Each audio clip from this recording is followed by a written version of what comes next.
on air now.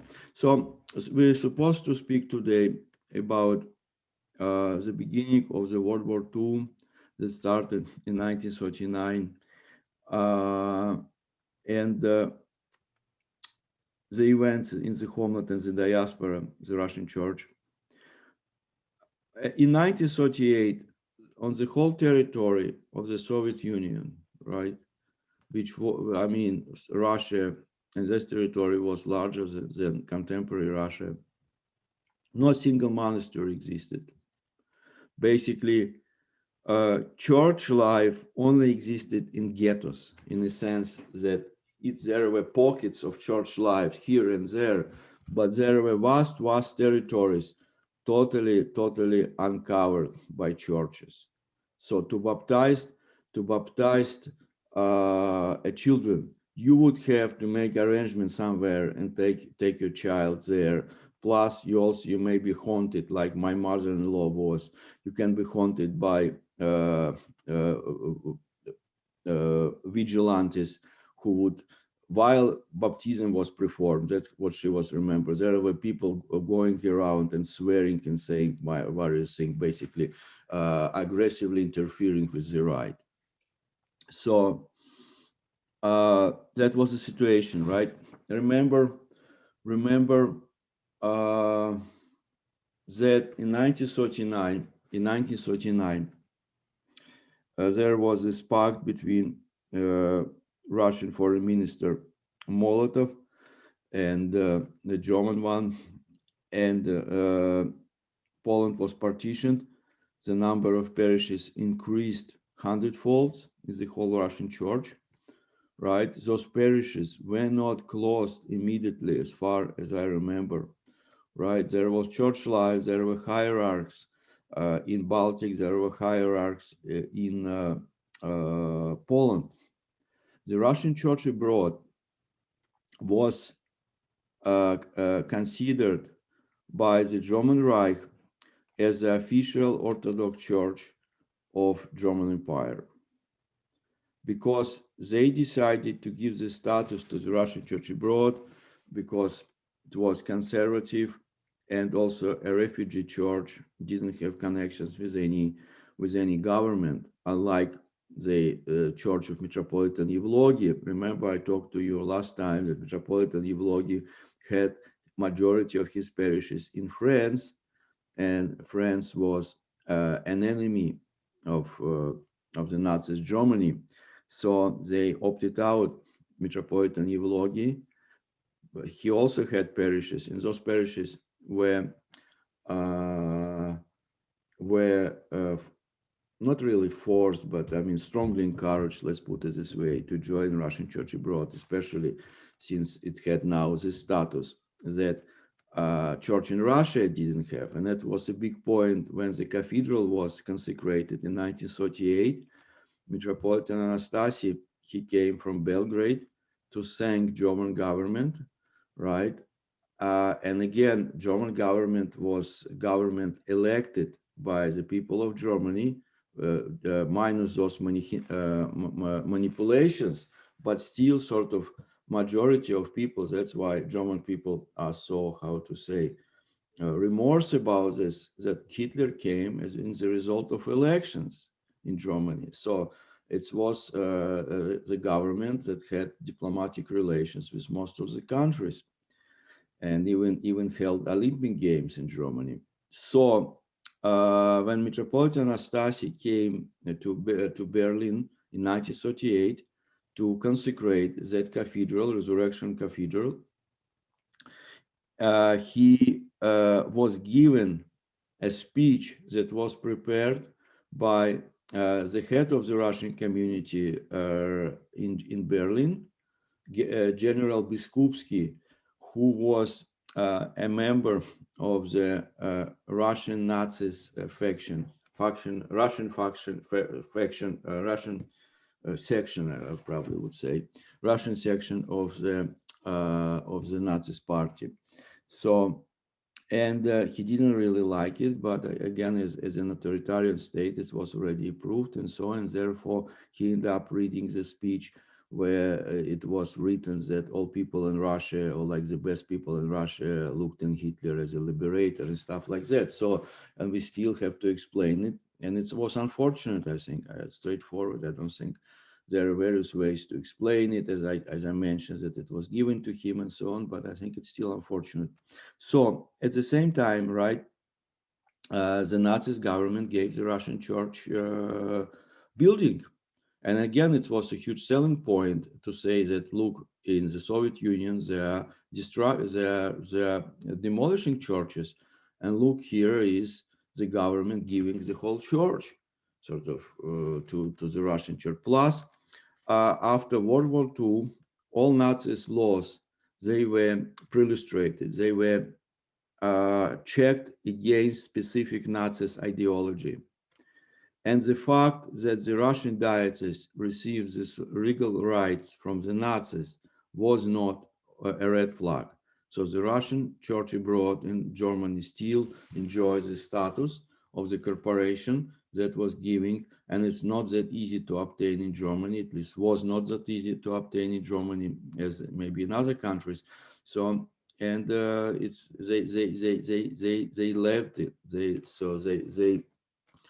Uh, they allowed the Russian church to keep this status. Right.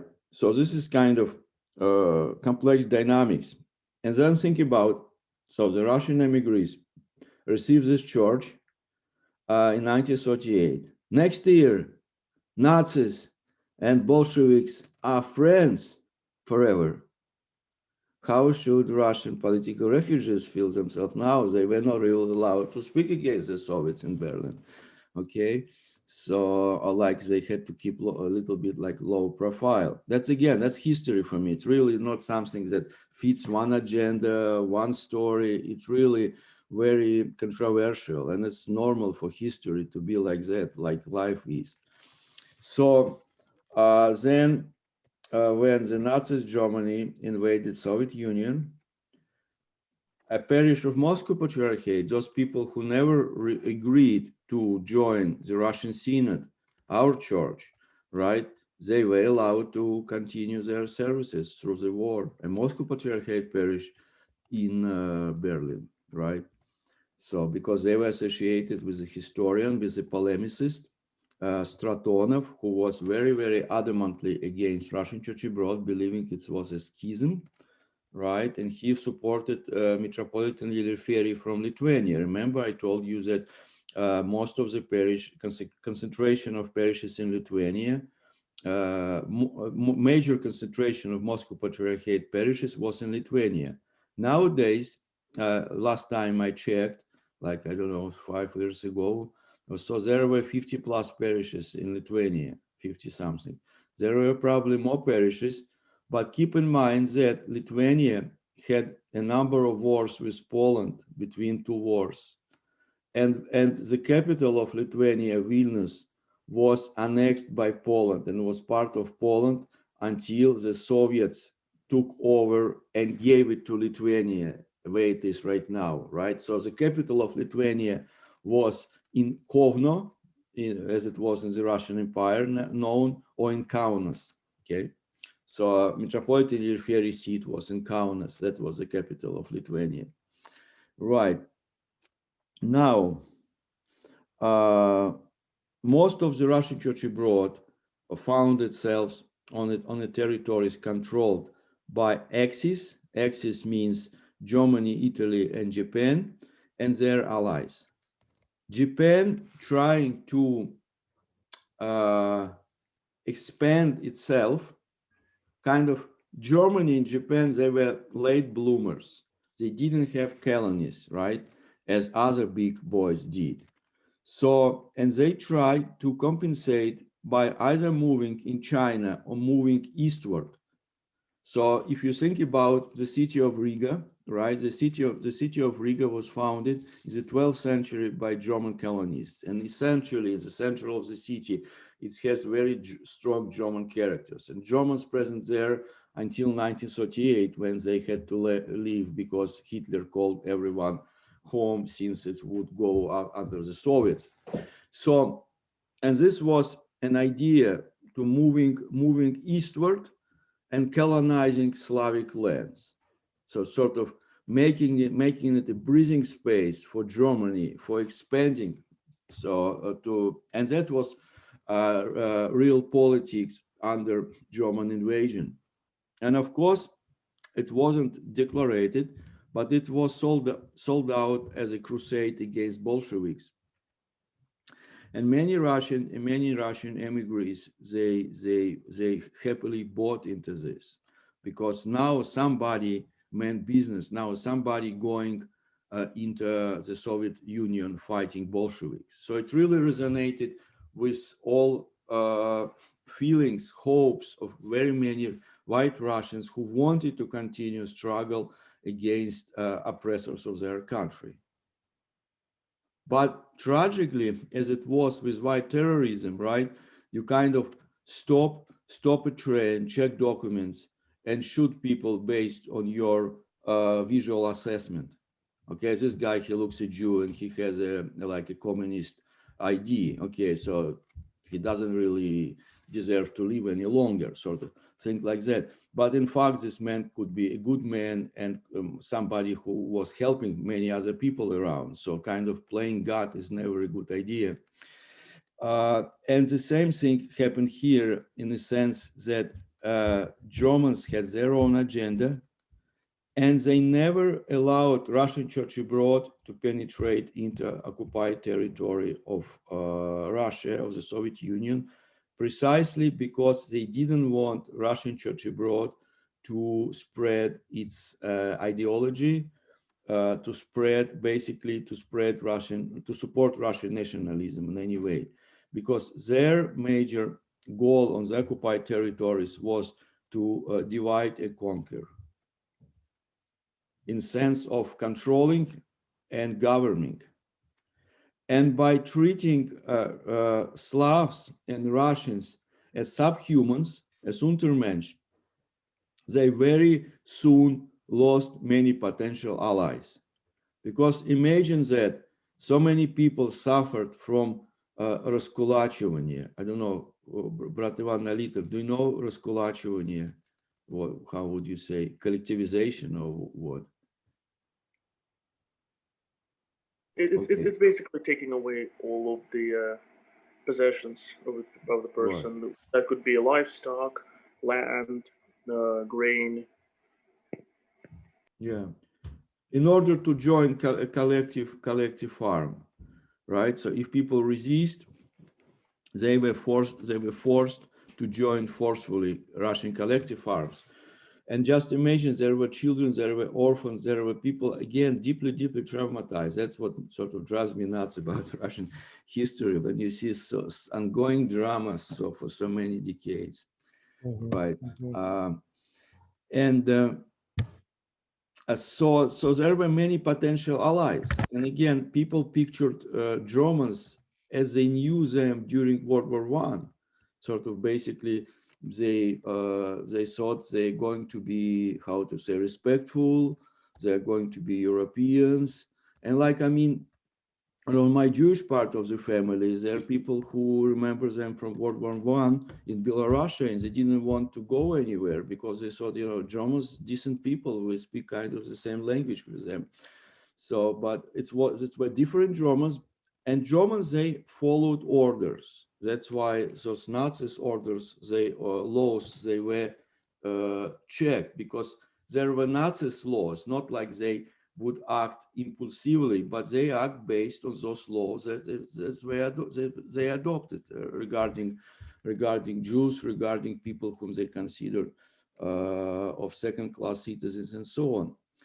And they implemented those politics in occupied territories, and many people who were potentially allies, they were very disappointed, because they learned that instead of one aggressive exploitators, they got another one. And plus the Soviets, they didn't really have idea of, like, how to say, they were brutal, right? They were brutal, but they still care about people to some extent.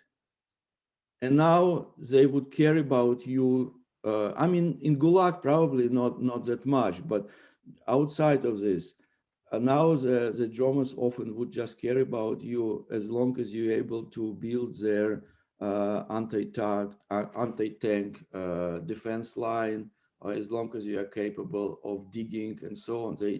You were just stock for them very often. But very often, very many people experience a lot of help, a lot of sympathy from regular people in regular ranks in German army who were just soldiers, basically, in a sense. So, but when SS troops would show up and so on, it was a different story. So to the credit of our monastery, right, that's existed very isolatedly in America, but the mother of our monastery, mothership monastery, St. Joseph of Pachayev in Ladomirova, obtained funds from the Bulgarian church. And they printed day and night, whatever they printed, very abbreviated services for baptism, and unfortunately services for funerals, which were very often required. And they ordered, I believe, pictorial crosses, I mean, Natilny Kresti for people. And they tried to be with their country this time. Right. And so that was one part. Metropolitan Anastasi, during the war, before the war, since 1925 until 1936, he was the representative of the Russian Church in Palestine, right? Before 1917, Palestine was part of the Ottoman Empire, and in 1917, the British took over Jerusalem from the Ottomans. And as a result of Pact of Versailles in 1919, Palestine came under mandate, the newly founded, the League of Nations, gave mandate to govern Palestine to the British. So Metropolitan Anastasi had to deal with the British on a daily basis, and he was an Anglophile, as far as I assess him, as far as I can see him. And no one else claims it, but this is how I see on his interaction, on his there is comment of his assistant, famous liturgiologist, and later teacher of Father Alexander Schmemann, as Archimandrite Cyprian Kern, who was an assistant to Metropolitan Anastasi, and he wrote in his diary, in his journal, "Here we go again, Anastasi went again to pray with Anglicans." So in a sense, there were a group of Anglicans, and he received them and so on, and he talked about orthodoxy to them. So I think this preserved him from being overly enthusiastic about Nazis' invasion. And I have a soft spot for Metropolitan Anastasi. I'm not supposed to say proud of this, but I mean, I'm delighted that we had hierarchs like him in my church. So, and Metropolitan Anastasi, he kind of made a few statements that he hoped that somehow it would help the liberation of Russia, but more or less at the end of the war, he didn't really write something as other bishops, as a couple maybe other bishops did, who really summoned Russians to join German invasion and sort of and to enlist, to enroll in German army, right? Sort of, and going eastward, sort of go east, young man. And he didn't write anything like that during the war. He was in Belgrade in Serbia, right? And interestingly, Metropolitan Sergei in Russia, he came up with an appeal to people of Russia earlier than Stalin himself. Because Stalin suddenly disappeared. There were 1 week or so of silence from him. He came up with his statement quite lately.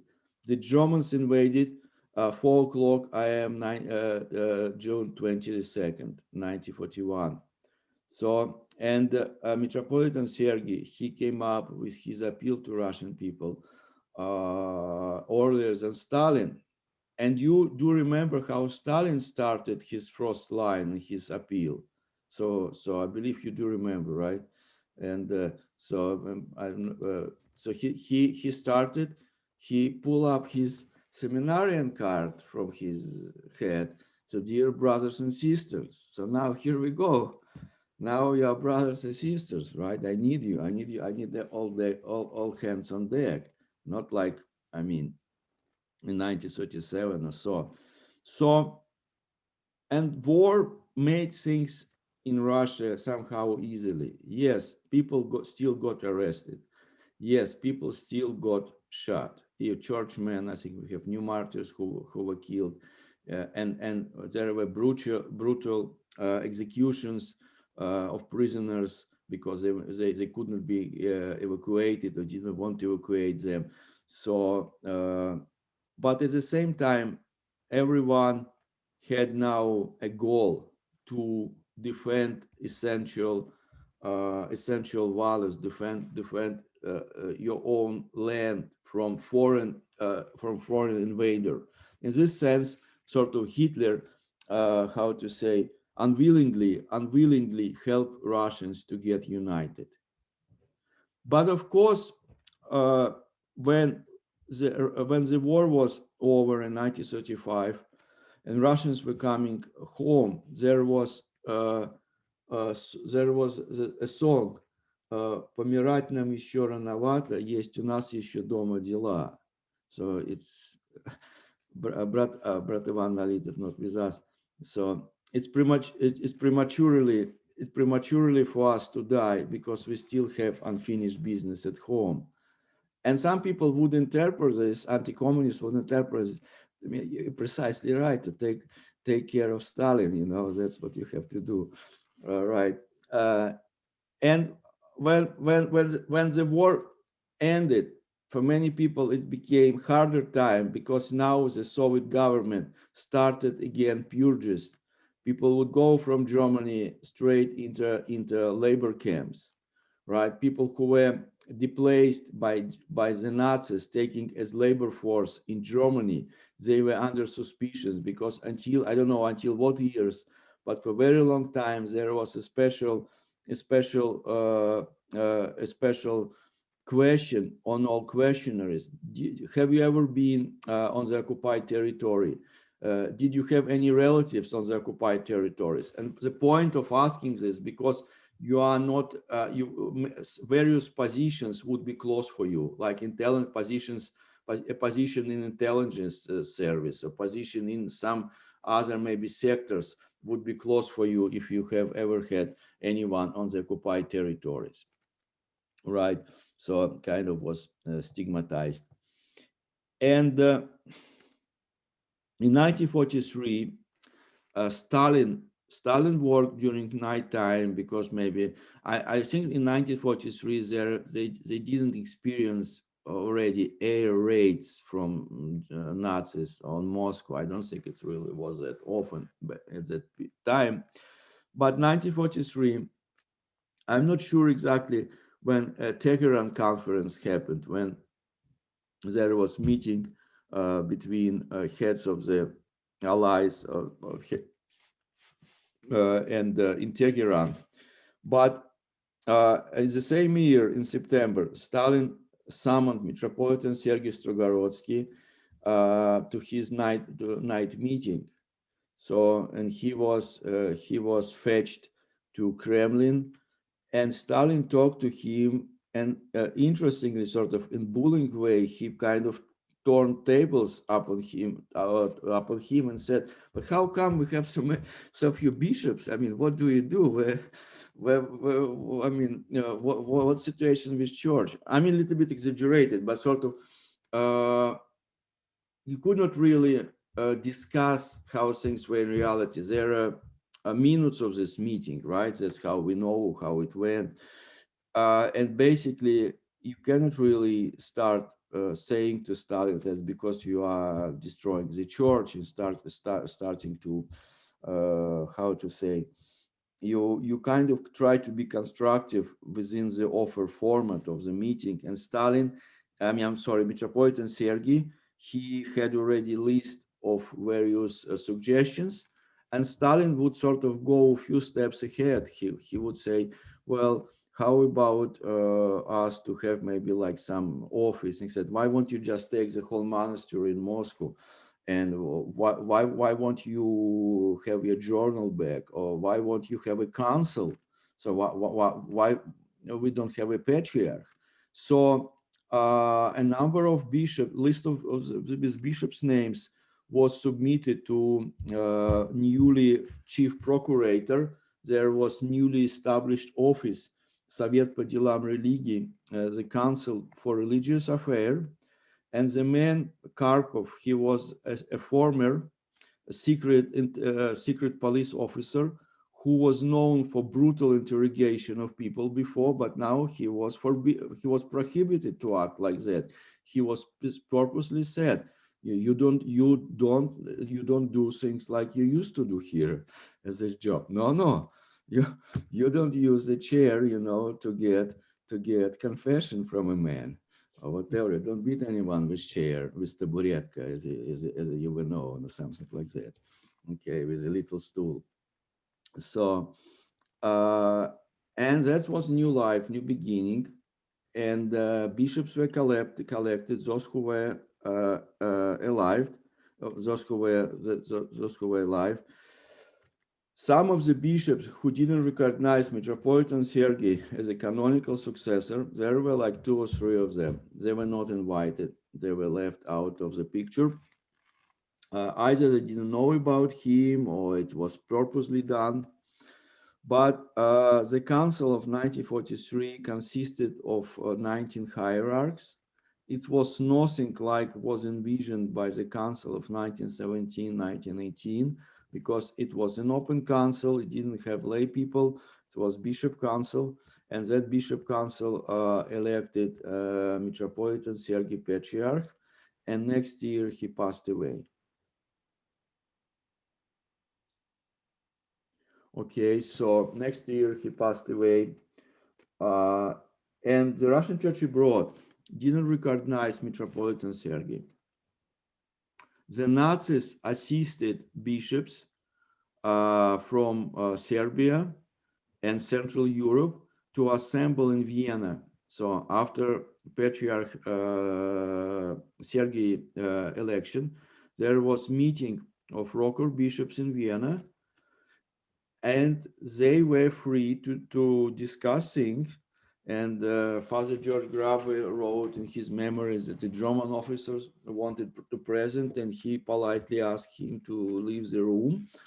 But so they didn't do anything, how to say, different from the pre-war period. They found that the Metropolitan Sergei was not elected according to the procedure of 1917-1980 Council. Therefore, they could not recognize him as a legitimate patriarch. So all patriarchs from Metropolitan Sergei until Patriarch Alexei II included were not recognized as canonical by the Russian Church abroad. But of course, Germany used this event, this meeting, as a big selling point in their propaganda. That was their reason why they helped Russia. That was why they used Russian Church abroad for their own means, for their own goals. So, right. As I mentioned, the most of the Russian Church abroad was on the territories controlled by the Nazis and their allies, minus the US of A, minus Switzerland, minus Britain, and Australia and New Zealand, which had few parishes there. Most of the parishes outside of the Nazis and their allies were in the United States.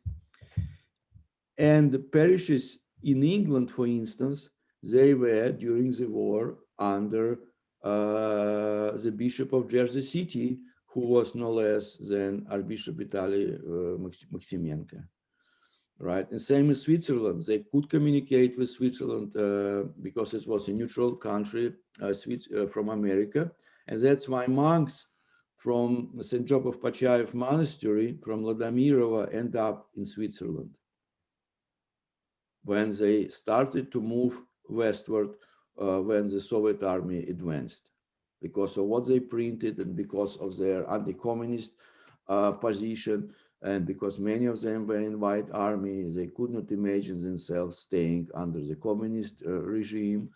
So, and they moved westward, and helping with services to Vlasov's army in Germany, and then moving from Germany to Switzerland, and then going to America. So that again, this different experience I mentioned at the very beginning of this class. At the very beginning of this class, that front lines, real-time front lines, ideological front lines, the front lines of Cold War, they divided the Russian church. And you see how this was different perceptions, different experience. And when Germans were departing from Belarus, they evacuated all bishops from Belarus. So all bishops left Belarus with Germans. So two of them came later on back, right? But most of all, the rest of them joined Russian Church abroad. And again, gives you idea about choices that people faced, right? So, and with this, I'm going to stop and we'll let you ask questions.